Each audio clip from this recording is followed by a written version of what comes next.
So a few days back, I put out a video breaking down the Packers' top 30 visits, the ones that had come out so far. And so today, I want to make an update to that video and share the other prospects who the Packers have met with or are going to meet with based on some different reports that came out recently. And there's maybe 5 or 6 new players here that I want to discuss. And first off, we'll start with the prospect who could potentially go in round 1. This is Georgia AMarius Mims. The news came out from Aaron Nagler that he visited with the Packers yesterday. And if we look at PFF, they have him on their draft board ranked as the number 22 overall prospect as an offensive tackle. He is 6'7", 340 pounds. All of his snaps were at right tackle. And here's what PFF had to say. The bottom line, Mims is not a polished prospect. He's a level below former teammate and first-round pick Broderick Jones. But he brings sky-high potential.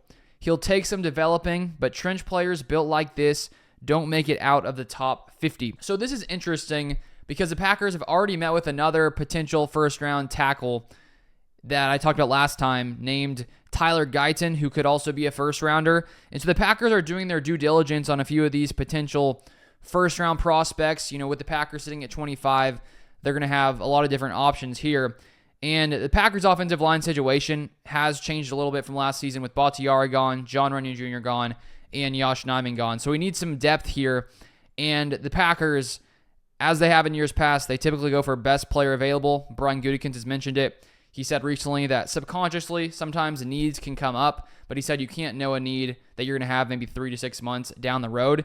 And so it's interesting to note the Packers have been meeting with a couple potential tackle prospects who could go early in the draft. Then next we have Arizona State safety Chris Edmonds, reported by Justin Mello. He will visit with the Packers sometime soon. And here's what Bill Huber of Sports Illustrated had to say regarding Chris Edmonds in college. In 2023, according to PFF, Edmonds played 373 snaps in the box, 172 snaps of free safety, and 108 in the slot. That's a lot of work near the line of scrimmage, which makes sense considering his size. In coverage, PFF charged him with a 130.4 rating in 2023, 3 touchdowns, 0 interceptions, that's not great, and an 80.5 rating in 2022, 3 touchdowns, and 3 interceptions. And we all know the Packers still have some needs at safety, even though we signed Xavier Mckenna. The Packers still need another starting caliber safety, and they'll need to add some more numbers there. Then we have another safety, Kiton Oladapo, if I said that correctly, Oregon State, also reported by Justin Mello. And if we look at PFF, they have him ranked as a number 259 prospect. NFL Draft Buzz has his overall ranking accumulating different sites at 166. And here's what Packers Wire had to say about him. In 2023, Oladapo played all over the defense for Oregon State. Per PFF, he lined up for at least 170 snaps in the box, in the slot, and as a deep safety. Oladapo earned an elite run defense grade and gave up just 1 touchdown pass in coverage. He produced 2 interceptions, 13 run defense stops, and 7 forced incompletions. Lance Zierlein of NFL.com believes Oladapo has classic strong safety traits and compares him to Jaquiski Tartt. And looking back at Chris Edmonds, who I talked about before this, PFF did not even have him ranked, so I believe he's pretty low there. But PFF does have Oladapo ranked at 259, which would put him, pretty far down in the draft if he even gets drafted. But the Packers clearly need to add at safety. Xavier Mckenna has the ability, I think, to play all over the field.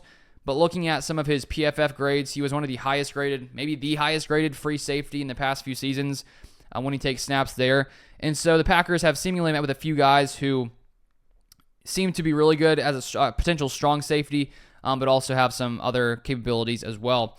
And then this is the final one today. We have Maryland cornerback Jaquan Shepard. This was reported by Tony Pauline a little while ago.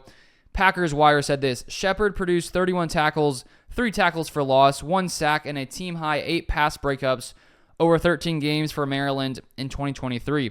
He had 10 pass breakups and 4.5 tackles for loss over 12 games for Cincinnati in 2023.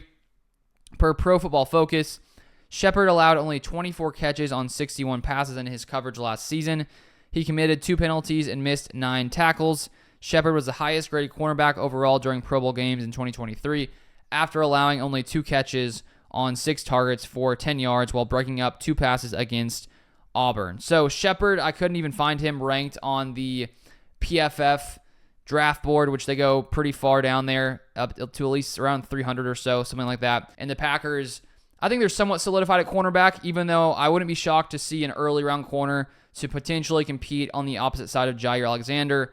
And there, I think, will be a little bit more depth added at cornerback coming into this draft. So those are the most recent visits or players who will be visiting soon, depending on the report. But that's all for this video. If you want more Packers content, feel free to subscribe down below, and I'll see you guys next time.